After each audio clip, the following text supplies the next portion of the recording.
Salut à tous, j'espère que vous êtes en forme pour ce nouveau débrief hebdomadaire sur l'or, le Bitcoin, nos deux actifs préférés. Je vais voir quelle zone on va travailler ensemble, que faire sur le marché et je vais vous expliquer aussi ce qui s'est passé sur ma semaine, sachant qu'on a un marché, vous allez voir, qui est vraiment ultra indécis, notamment sur le marché de l'or. On va aller aussi voir le Bitcoin. Bitcoin, rappelez-vous, semaine dernière, allez voir le replay sur YouTube, allez voir le replay sur TradingView, allez voir le replay sur le groupe Telegram. Je vous ai dit, à quand un ATH sur le Bitcoin? 24 heures après, le marché avait explosé et un ATH avait été trouvé. Donc ça, on va aller faire le point aussi jusqu'à où il peut aller, qu'est-ce qu'il faut faire. Bref, en tout cas, c'est très belle analyse, très grosse volatilité. C'est vraiment historique ce qu'on est en train de voir sur les crypto-monnaies, l'adoption en cours.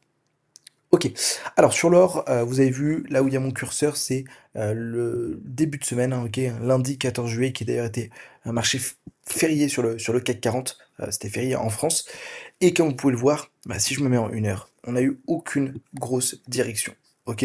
On a eu un marché vraiment qui était entre ces deux bornes et il n'y a pas de direction.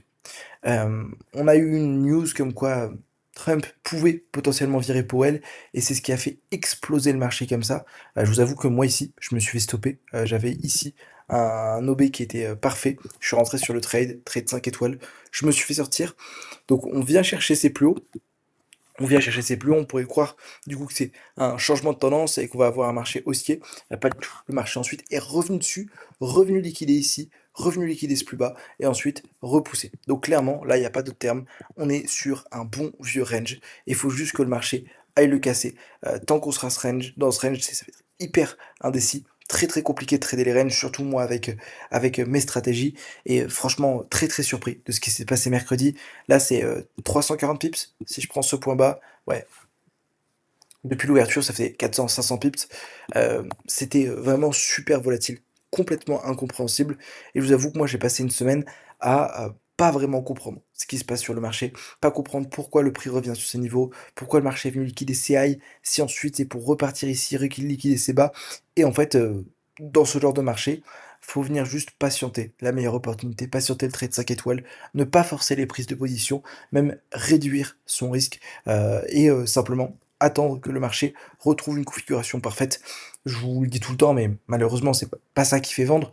Euh, c'est d'ailleurs ce qu'un conseiller en investissement doit dire, même si je suis pas du tout ça, c'est les performances passées ne préjugent pas les performances futures. Et en fait, bah, c'est pareil, le marché, c'est pas parce que il y a un an il était comme ça que cette année il va être comme ça. C'est pas parce qu'il y a un mois on a eu un marché qui a été extraordinaire. J'ai clôturé euh, ouais, quasiment sur mon mois 6 chiffres de profit, peut-être pas en euros, mais en dollars 6 chiffres de profit. Euh, et ben, pourquoi? Parce que j'avais un excellent contexte. Et là, j'utilise la même stratégie. Forcément, il y a moins d'opportunités parce que le marché nous offre moins de choses. Donc oui, ça fait pas vendre. Oui, les vendeurs de rêve vous disent pas ça, ils vous disent tout le temps. Vous allez voir, vous allez encaisser n'importe quand. Quand vous faites du trading, vous allez pouvoir gagner 1 000 € par jour tout le temps.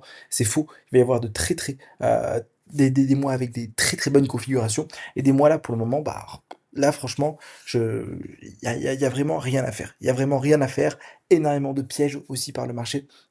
Bref, côté Bitcoin, on a un marché qui est en train de ranger doucement. Comme vous pouvez le voir, ici on est sur notre petite range au-dessus.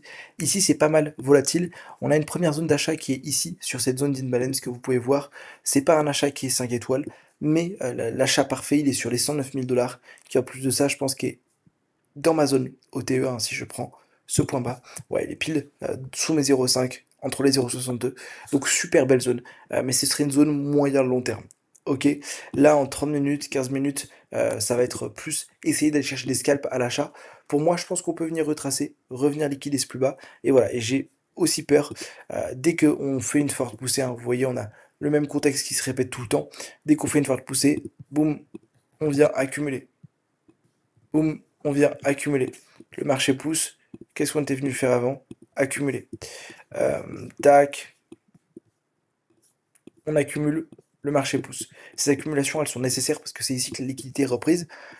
Est-ce que le cours va venir accumuler pendant un mois, 2 mois avant de repartir? À voir, moi je pense pas. Je pense qu'on va avoir de belles opportunités d'achat, surtout sur ces zones que le marché pour le moment a pas l'air de vouloir accumuler, juste il est en train de, «recharger» entre guillemets, mais que, on va devoir continuer à acheter. Donc voilà les amis, pour ce débrief, assez court de la semaine. Si vous l'avez aimé comme d'habitude, mettez votre like, mettez votre fusée, mettez votre petit cœur et puis je vous dis rendez-vous semaine prochaine. Comme chaque semaine, je fais un point de la semaine et ça depuis bientôt 7-8 mois. Donc j'espère que vous appréciez la qualité des analyses et que ça peut aussi vous aider sur vos prises de décision. Ciao, ciao!